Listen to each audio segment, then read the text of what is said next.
san da rashin masoyi da ciwo, tun sa'in da rai ya rasa ki na daina yawo.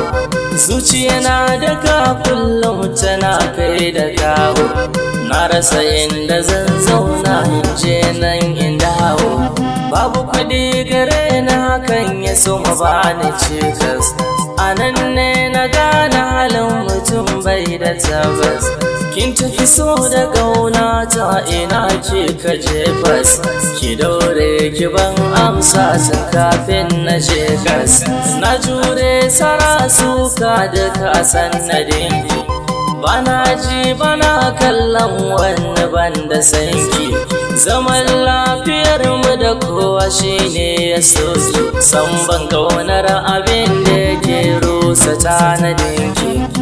Kika ce kina so na nima na aminta, kin ce min baka kallon mai gida da mota. A duka yanayin da nake ciki kin aminta, ki zauna da ni aure ibada mai ta. Ashe zuciyarki daban da nake bayani, a raina da sanki ya kai na har ya baro ni.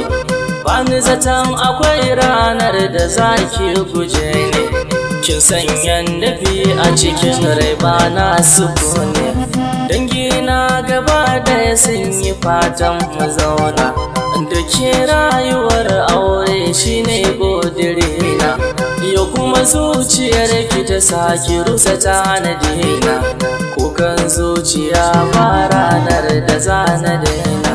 Shi so bai zama so in ciki ba aminci, zatona da duka danginki da akwai kusanci. Na shaida kin bani kula kin nunan karamci, na yi rashin abar so na sanadin talauci. Allah shi yake raba arzikin da ka bawa, wanda so yake batun da shi bai da ruwa. Da rahamarsa ne haka ma yake ta da bawa, da ya so ya bani babu wani mai hanawa. Mata mai kuke nema a duniya ku gyara, wasu cikin ku sun ɗauki hali na fitsara. Ko ba mutuwa inda rai akwai kuma larura, maza har da mata yaudarar da muke mu gyara. Na bar warabacin da hakan yake so ya gane, a duniya waɗansu su so ne wasu su guje ne. Shi dan adam bawa ne ko da yaushe mai rauni, ina ciki mai sauraro na